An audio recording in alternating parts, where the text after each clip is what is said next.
Hello and welcome. I am the Suit&Tie Dip&ChewGuy, and this is the number 11 review of Series 4. Series 4 being Long Cut Mint. This is the second entry in the third tier. All right? Third tier product. The first entry in that tier was the kayak that didn't go over terribly well. And for this, as you saw moments ago, we will be taking a look at the Pinkerton Tobacco Company product, as I almost kicked over the mud jug, Longhorn. That is a silver can lid, plastic of course, with a sticker on it. And you know what I'm about to say, right off the bat. Look, if you're going to put your product out in crappy packaging with a crappy plastic lid with a sticker on it, at least center the sticker. Try to hold some outward vision of trying, that you're trying. Anyway, everything on the uncentered sticker is fairly straightforward. You're looking at a royal blue background. Going around to the side banding, we have a warning label. Coupon offer at longhornsnuff.com. Branding. Barcode and manufacturer's information, which I am going to check the domestic right now, although again, like the last video, I'm pretty sure I already know what it is, but I forgot to check before. Wait a minute. Okay, well, they've changed the labels on these things. Okay. It's at least 65% domestic tobacco. And as always, it is of the Pinkerton Tobacco Company of Owensboro, Kentucky. Pinkerton is owned by Swedish Match. So I'm going to crack this open. Now, normally, I'd be like, Longhorn. But having just gotten through a kayak review, I'm sort of looking forward to this. Okay, so we have it packed in there, and it looks fairly moist. Fresh peppermint smell. Let's leave that open a second. I want to see how quickly that starts dissipating. I'll give you a cut shot. The only good thing about these silver lids is that you can see the cut of the product fairly easily. As a lid, though,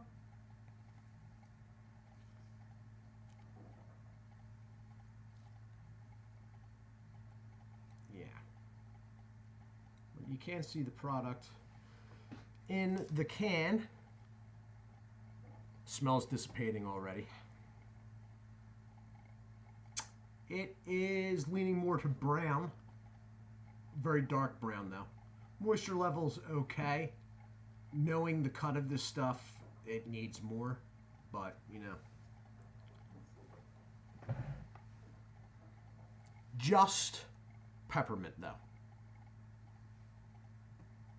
Maybe a little dark fired smoke in the background, but basically just peppermint.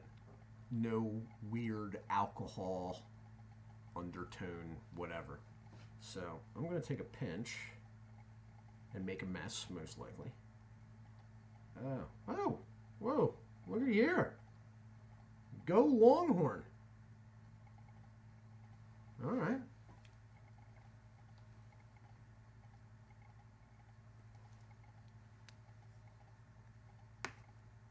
Back in a minute. And I am back. Okay, so it's a budget product, okay? It's not the best cut. The packaging is pretty crappy.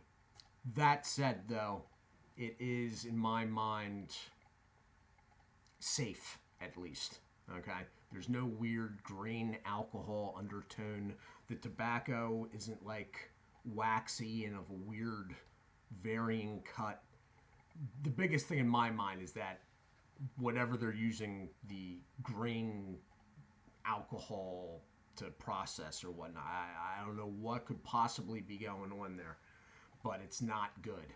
And all the Swisher products seem to have it, and definitely all of the CN smokeless products. At least the Swisher is 100% domestic, whereas the CN smokeless are 100% imported. But whatever that is not, it shades me out. I'm going to be quite honest. It shades me out. I don't want that in my mouth. Anyway, but this is a product of this. The packaging, looking beyond any superficial stuff like the goofy uncentered sticker, which bothers my OCD, but the lid is crap, okay? There is a date code on the back of this stuff. I'm not sure what it means yet. I still have to review that private video and take notes, but it's Longhorn. I'm not really over concerned whether this is a month out of date or not. It was fairly moist, and this can pinched okay. The peppermint is pleasant enough, okay? There's very little tingle. I'm guessing this stuff isn't overly strong on the nicotine front, okay? It's holding together pretty well, though, surprisingly, and it's staying firm. It's not getting mushy or flattening out, so I don't know. I'll have to go back and check my other Longhorn videos, but this stuff, usually, I believe, the other variants start at least spreading along the gum line. This stuff is not.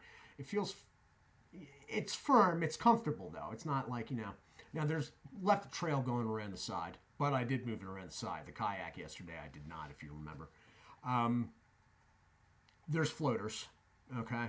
But the smell off the can, although dissipating at a pretty quick rate, actually, the smell's pleasant enough, all right?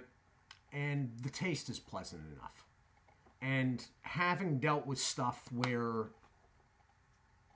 both of those things are bad, this is a marked improvement. I mean, I'll take Longhorn any day, okay? You don't have a appreciation of products like this until you try others that are actually a lot worse, and then you're going to be looking at stuff like this in a whole new light.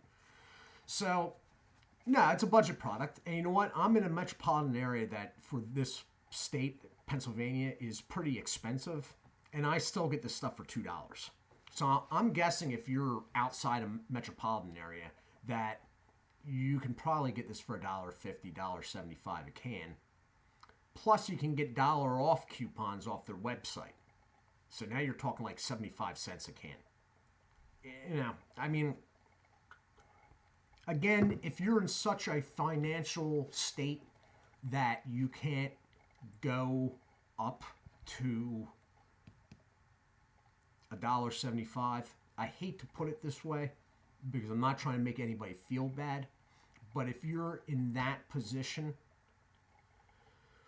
where you can't go from $1 a can up to $1.50, let's say a can, then you may be in a financial position where you need to seriously start thinking about whether you should be spending money on tobacco anyway. Okay? I mean, there are more important things than tobacco. Technically, it's a luxury item. Well, maybe not this stuff, but you get what I'm saying. Now, I'm not trying to make anybody feel bad. I'm just saying that if things are that dire on the money front for you where you can't afford something that'll last 1 or 2 days tobacco wise at $1.50 or $1.75, then maybe you can't afford tobacco, period. You know, you got to at least have that enter your mind. At least think about it. I know you don't want to hear it from me, the guy in the freaking blazer and tie, but it is what it is. Anyway, this stuff, I mean, if you're up against a wall, this is a perfectly reasonable, safe product. Yeah, the cut's crap. It's not the strongest, but the flavor and the smell are good. All right. It's staying pretty firm still. Okay. That's why, sort of why I started talking a little bit longer here, because I wanted to say it's staying in place and it's staying firm. There's floaters going out left and right, and it left a trail going around the side, but you know, whatever. Compared to the other third tier products, this is, I got 3 more in this series, but I'm going to say this, out of the 5 third tier products, this is going to be the best. I'll call it now. All right. Packaging, you know, nothing to write home about, obviously. Cut is definitely not the best, but there is worse. There is a lot worse. All right.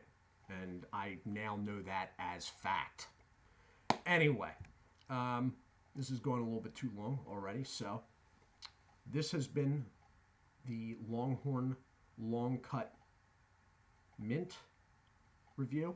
I am the Suit&Tie Dip&Chew Guy. I do thank you. I thank you, the new subscribers. I want to say hi to Jesse Tharp. Hello and thank you. And although I don't believe this is actually your name, young man, Regina Bynum. Hello and thank you. Winnington Outdoors has just uploaded a review of the Outlaw Sweet Tea that just came out. And Berg's Dip Reviews is taking a night off, I think, but he's just uploaded a whole bunch of new content. And Dirty Pat Walsh has made a standalone playlist of just tobacco stuff. So check them out. I am the Suit&Tie Dip&Chew Guy, as always. You hear that, Winnington? It's Suit&Tie Dip&Chew Guy. Thank you all. Do take care of yourselves, and God bless.